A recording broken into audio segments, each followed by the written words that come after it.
नमस्कार, मी पंजाब डक आणि आजपासून राज्यातल्या शेतकऱ्याला अंदाज देणार आहे. राज्यामध्ये आता पाऊस पडणार की नाही. बऱ्याच ठिकाणी राज्यात पावसाला सुरुवात होणार आहे आणि आज नेमका पाऊस कुठं सुरू होणार आहे. आज लातूर जिल्हा झालं, नांदेड जिल्हा झालं, त्याच्यानंतर परभणी जिल्हा झालं, धाराशिव जिल्हा झालं, सोलापूर जिल्हा, सातारा, सांगली, कोल्हापूर या पट्ट्यामध्ये आज मध्यरात्री त्याला पावसाला सुरुवात होईल म्हणून या अंदाज लक्षात येतात.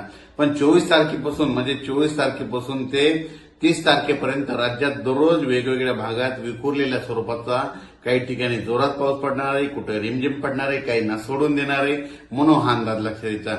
मग राज्यात झालं तर उद्या 24 तारखेपासून उद्या दुपारनंतर देखील राज्यात बऱ्याच ठिकाणी पावसाला सुरुवात होणार आहे.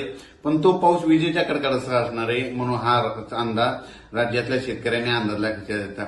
म्हणजे 24 ऑक्टोबरपासून ते 28-30 तारखेपर्यंत राज्यात काय होणार आहे.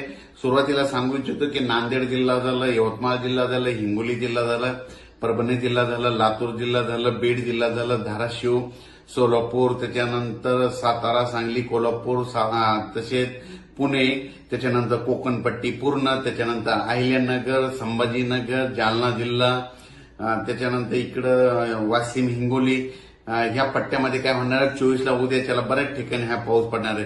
त्याच्यानंतर 25ला पाऊस तर ते पुढे सरकणार आहे. त्याच्यानंतर तो पाऊस काय होणार, नाशिक, जळगाव, बुलढाणा, अकोला, अमरावती, वर्धा, नागपूर, भंडारा, गोंदिया, चंद्रपूर, यवतमाळ म्हणजे ह्या पट्ट्यामध्ये काय होणार आहे. 24-25ला पाऊस तिकडे जाणार आहे म्हणून हा अंदाज लक्षात येतो. पण राज्यातल्या सर्व शेतकऱ्यांना सांगू इच्छितो की आज देखील राज्यात पाऊस सुरू होणार आहे. फक्त आज काय होणार आहे, लातूर जिल्हा, बीड जिल्हा, धाराशिव जिल्हा, परभणी जिल्हा, नांदेड जिल्हा या पट्ट्यामध्ये आज रात्रीच्याला बरेच विजाच्या कडकडसह पाऊस आलेला दिसेल म्हणून हा अंदाज सर्व शेतकऱ्यांना लक्षात येतात. त्याच्यानंतर राज्यात सांगायचं झालं दररोज वेगवेगळ्या भागात पाऊस पडणार आहे म्हणून हा अंदाज लक्षात येतात. माझी शेतकऱ्याला विनंती, या पावसामध्ये विजेचं प्रमाण जास्त आहे, वारा देखील असणार आहे म्हणून स्वतःची काळजी घ्या. आपले पाळीव प्राणी झाडाखाली बांधू नका, कारण की राज्यामध्ये विजेच्या कडकासह पावसाला आज रात्री त्याला काही ठिकाणी काही जिल्ह्यात सुरुवात होणार आहे. उद्यापासून त्याची व्याप्ती वाढत जाणार आहे. 25ला आणखीन वाढणार आहे. 26ला मात्र परत खूप राज्यातला सर्व भाग व्यापून जाईल म्हणून हे लक्षात येतं. खास करून बीड जिल्ह्यातल्या शेतकऱ्यांनी, पुणे जिल्हा, त्याच्यानंतर सातारा, सांगली, सोलापूर, कोल्हापूर, अहिल्यानगर, कोकणपट्टी पूर्ण या शेतकऱ्यांनी देखील स्वतःची काळजी घेऊ. तुमच्या भागाकडे देखील खूप जोराचा पाऊस पडणार आहे म्हणून हा अंदाज लक्षात घ्यायचा. त्याच्यानंतर परभणी जिल्ह्यात देखील चांगला पडणार आहे, लातूर जिल्ह्यात देखील पडणार आहे.